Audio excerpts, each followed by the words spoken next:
During the bright hours of day, the castle was a living machine, echoing metal, galloping hooves, the shouts of guards, and the crackling ovens of the great kitchen. But once the sun vanished behind the distant hills, a deeper transformation began. The torches along the outer walls were extinguished one by one. Winds from the forest swept through the stone corridors, carrying the chill of night. The great courtyard, so full of life only hours earlier, settled into an eerie stillness. Night changed everything. Medieval people believed that darkness belonged not to the living, but to spirits, ghosts, and forgotten souls. And when the castle went dark, every creak, every whisper of wind, every shadow stretching across the stone seemed alive. This was when the hidden rituals began. The castle guards feared the night more than any enemy soldier. Daytime intruders they could fight, but nighttime spirits were another matter. To keep the castle safe, they practiced a strange ritual known as the Silent Walk. Armed with nothing but a torch and a dagger, 2 guards moved along the entire perimeter without uttering a single word. It was believed that speaking aloud would attract wandering ghosts. Their boots echoed softly along the ramparts as the forest murmured beyond the walls, wolves howling, branches cracking, and sometimes, footsteps that didn't belong to any living creature.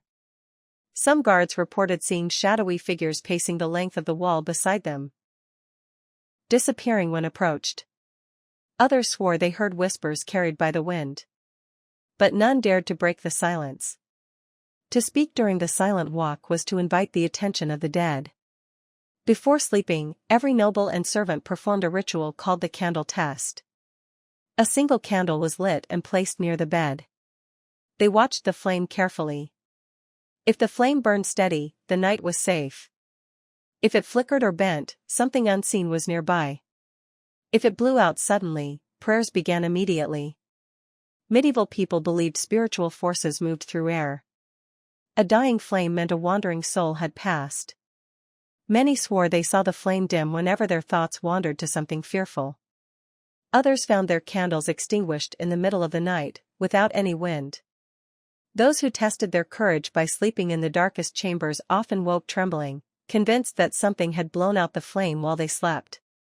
Long after the banquet hall had quieted and the nobles slept, the castle kitchens awoke again at midnight. The cooks called this time the whisper hour. They moved delicately, careful not to let pans clang or ladles fall. Tradition warned that loud noises at night disturbed the castle's calm spirits, benevolent but easily angered. But whispers were allowed. Some even claimed the spirits whispered back. Several cooks reported hearing hushed voices when the kitchen was empty. Others described footsteps pacing around the ovens, or the slow opening of a door with no one behind it. Sometimes, puddles of water appeared on the floor, footprints of someone who was not alive. According to legend, these were the restless souls of former castle cooks, still trying to finish the meals they never got to serve. Chapter 5: The Lady of the North Tower. Every medieval castle has at least one ghost story. This one's belonged to the Lady of the North Tower. People claimed she appeared only after midnight, standing in the upper window of the northern tower, wearing a flowing white gown. When guards called to her, she never answered. She simply turned, glided backward, and vanished into darkness. Some believed she was a long-lost princess imprisoned centuries ago. Others whispered she was the spirit of winter herself. Priests insisted she was a warning, a guardian who appeared only when danger approached. The strangest part, anyone who saw her reportedly suffered nightmares for days afterward, visions of snow-covered fields, icy rivers, and mournful singing. The castle learned not to look toward the North Tower after midnight. Chapter 6: The Sleepless Chamber. Deep in the eastern wing lay a room feared above all others, the Sleepless Chamber. It was said no one could fall asleep there. Those who tried reported suffocating air, their candle dying instantly, faint knocking sounds inside the walls, the feeling of someone sitting on the edge of the bed. One knight famously attempted to spend a whole night there to prove his bravery. At dawn, they found him standing by the door, eyes wide open, frozen in terror. He never explained what he saw, but he never again slept without a torch burning beside him. Folklore claimed the chamber once held prisoners of war who died forgotten. Their sorrow and anger, people said, soaked into the stone. Not all nocturnal rituals were frightening. Some were sacred. At exactly 2 a.m., monks living within the castle walls gathered in the small stone chapel for matins, the night prayer. The chapel was always cold, its air filled with the scent of wax and wet stone. Torches crackled faintly as monks chanted in low voices. Their voices echoed softly, creating a haunting yet peaceful harmony.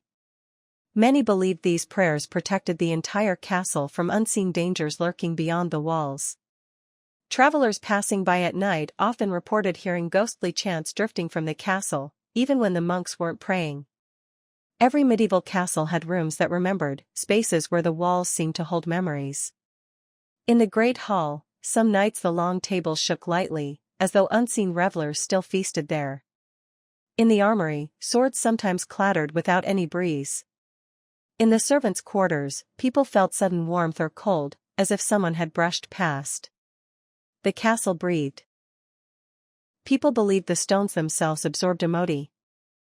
Near the southern staircase was a narrow room known as the Chamber of Echoes.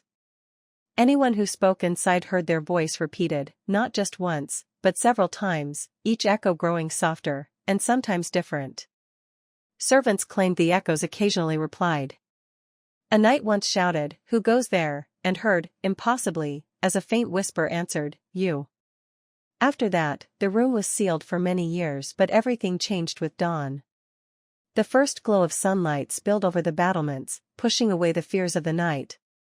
Shadows shrank back into corners. The cold lifted. Birds filled the courtyard with sound. The castle breathed again, not with dread, but with life. Guards laughed about their fears. Cooks prepared breakfast. Priests blessed the halls. Children ran through the corridors. Everyone pretended the night's events were merely dreams. But they all knew the truth. When the sun set again, the castle would wake once more.